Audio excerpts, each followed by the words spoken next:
Welcome to the deep dive. Today, we're tackling a really significant piece of proposed legislation. It's this new tax bill working its way through Congress, and people are informally calling it the One Big Beautiful Bill. Right. And, to really get our heads around it, we're digging into a pretty detailed analysis from the Tax Foundation. They've laid out a lot of the potential impacts. Exactly. So, for you listening, our mission today is really to unpack this thing. It's complex, no doubt.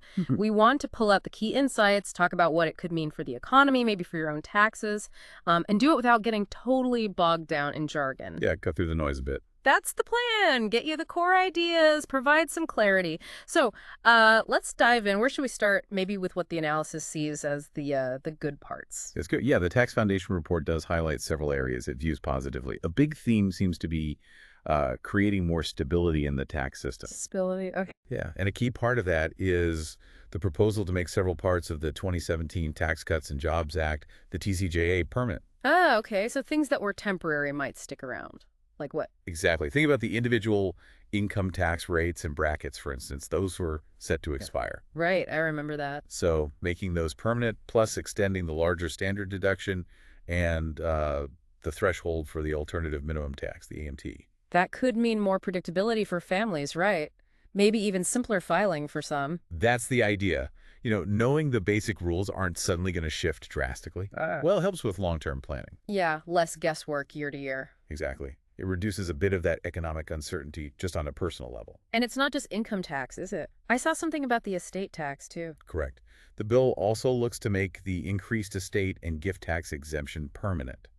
It would start at $15 million in 2026, and just for inflation. Wow, $15 million. That affects, well, fewer people directly, but still adds certainty for those doing that kind of planning. Precisely. It's a smaller group, but for them, it sets a clear long-term framework. Then there's the whole international tax side. Ah, yes, always a fun topic. Multinational corporations. What's the gist there? Well, the bill suggests permanently extending policies like GILTI, FDII, and BEAT. The analysis does say it's a slightly less generous version, though. Okay, so for those of us not living and breathing GILTI, what do these things actually do? Basically, they're rules about how U.S. companies get taxed on foreign profits. And they try to stop companies from just shifting profits overseas to avoid U.S. taxes. Got it. So even if it's a bit less generous, making them permanent avoids maybe a much bigger tax hike if they'd just expired. Provides some stability there, too. That seems to be the rationale. Keeps things somewhat predictable in a very complex area. Now, the bill also has some temporary things aimed at business investment. Okay, temporary measures. What are we talking about here? So for 5 years, 2025 to 2029, it brings back some business-friendly rules, like letting businesses expense deduct immediately the cost of equipment, short-lived assets, and also domestic R&D. R&D expensing, okay. Businesses tend to like that. They do. And it adds expensing for certain qualified structures, too, which is new. Yeah. Plus, it temporarily brings back the TCJA's less strict limit on deducting business interest payments. So the idea is this could encourage businesses to invest more, spend more on research, maybe build things, at least for those 5 years. That's the potential upside. It can lower the upfront tax cost of investing. Right. But, the big question the analysis raises is what happens after 2029 when these expire? Right. That temporary nature. The analysis suggests making these permanent would have a much bigger long-term economic boost, doesn't it? It does. That's a key point they make. Yeah. But the bill opts for temporary here. Yeah. Now, switching gears a bit, how does the bill plan to raise revenue? Because these things cost money. Good question. It looks like one major area is tweaking those green energy tax credits from the Inflation Reduction Act, the IRA. Yeah, and the projected savings are pretty striking, something like $500 billion over 10 years. Wow, $500 billion. How? It's a mix of things. Reducing the size of some credits, getting rid of others completely, like the ones for EVs, and home energy stuff like solar panels. So repealing the EV credit? Okay. Yeah, and also putting in stricter rules and making the remaining credits phase out faster. It's quite a shift. A definite rollback in some areas. But it's not all cuts, right? Doesn't it expand something too? It does. It actually expands and extends the clean fuel production tax credit. But, and this is important, the analysis notes that the credits that do remain might get more complicated to actually claim. How so? Well, they keep things like the prevailing wage and apprenticeship requirements, and they add new restrictions about foreign entities of concern. So businesses might find it harder to navigate. Okay, so maybe trying to target them better, but adding hurdles. What else for revenue? Health insurance credit. Yeah, the premium tax credits. The bill aims to cut the cost there by about 20%. 20% is quite a chunk. How are they doing that? Mostly by tightening up eligibility, Yeah. who qualifies, and trying to crack down on improper payments. Given how much those credits cost overall, 20% is significant savings, definitely. And it doesn't stop there.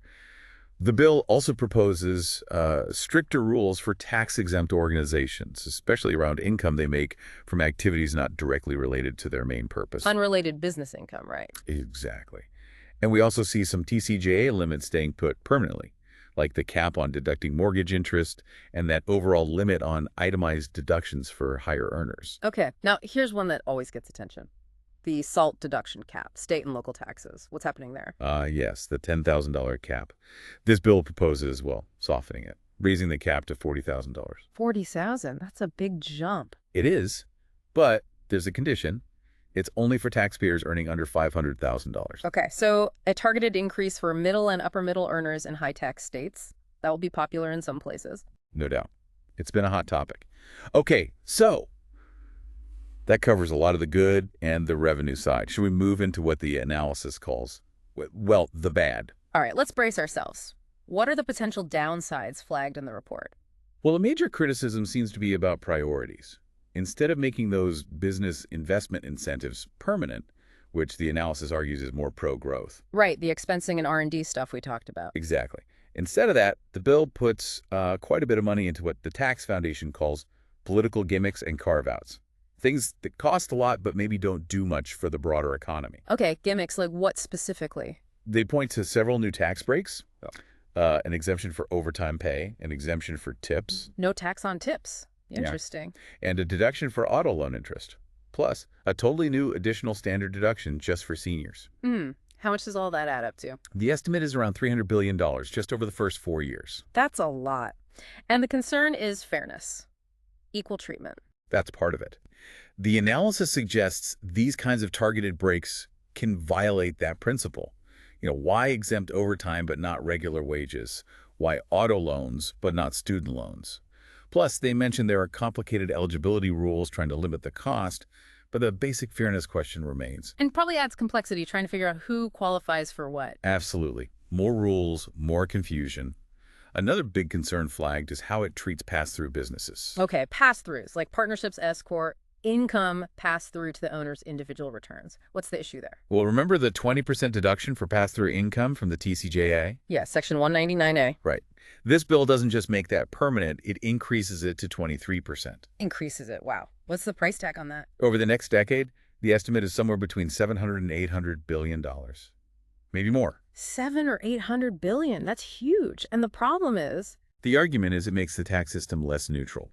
It further lowers the effective tax rate for pass-throughs compared to traditional C corporations, potentially influencing how businesses decide to structure themselves just for tax reasons rather than business reasons. So tilting the playing field even more towards pass-throughs. That's the concern raised, and this all circles back again to those missed opportunities. Right. The argument that the money spent on, say, the increased pass-through deduction or those exemptions could have been used to make the pro-growth business stuff permanent. Precisely. The analysis estimates that making 100% bonus depreciation, R&D expensing, structure expensing, and the less restrictive interest limit permanent could boost long-run GDP by about 1.6%. That's a significant potential impact. 1.6%. And how does the cost compare? Well, conventionally, making those permanent costs maybe $600 billion over 10 years. But, and this is key, they argue that dynamic scoring factoring in the economic growth it generates brings the actual net cost down significantly, maybe to around $200 billion.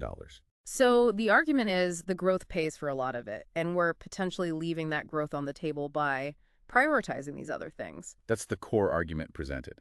And one last point in this bad category.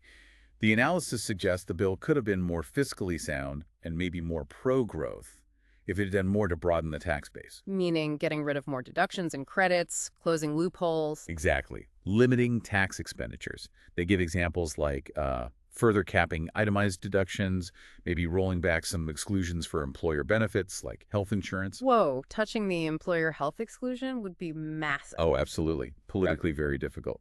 They also mentioned repealing things like the credit union exemption or even the low-income housing tax credit, which this bill actually extends. So the point is there were opportunities to simplify and raise revenue that weren't taken. Okay, so lots of potential downsides flagged there. Which brings us, I guess, to the ugly. What falls into that category? This section really focuses on, well, complexity and compliance burdens. How the bill could make the tax system even harder to navigate for regular people in the IRS. More complicated. How? Remember those new exemptions? No tax on tips, overtime, car loans? Yeah. The analysis predicts these will need tons of IRS guidance because they come with all sorts of conditions and guardrails. How do you prove tips? What qualifies as overtime? It could be an administrative headache. Right. Sounds simple on the surface, but the details get messy fast. What about the green energy credits? More complexity there, too. Seems so. Even though the goal might be reform, they keep complex rules like the wage and apprenticeship requirements. And adding those new foreign entity of concern restrictions could, maybe unintentionally, make the credits basically unusable for some businesses that would otherwise qualify. So even attempts to fix things might just add new layers of difficulty. Okay, what about savings incentives? That's often a complicated area already. It really is. We already have, 401ks, IRAs, 529s, HSAs. It's kind of an alphabet soup. And the analysis notes many are underused, especially by lower and middle income folks. So does this bill simplify things?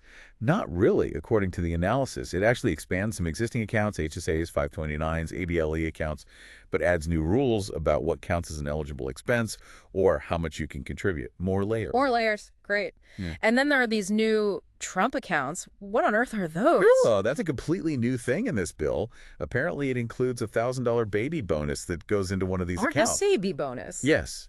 And then people could contribute up to $5,000 a year. The money grows tax-free. Okay. Tax-free growth sounds good. What's the catch? When you take it out. If it's for certain qualified expenses, it's taxed as capital gains. If it's not qualified, it's taxed as ordinary income, plus there's a penalty.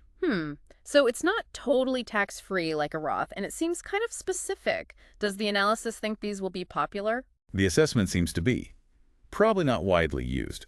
They might be less flexible than existing options like Roth IRAs or 529s. It might end up being mostly just a vehicle for that baby bonus, plus, more administrative work for everyone involved. More complexity, more admin. I'm sensing a theme in the ugly section. Pretty much. And it gets weirder. The bill apparently allows tax-exempt organizations to contribute to these Trump accounts, too. Okay. And there's one more piece. A new tax credit for donating to scholarship-granting organizations. Up to $5,000 a year. But only through 2029.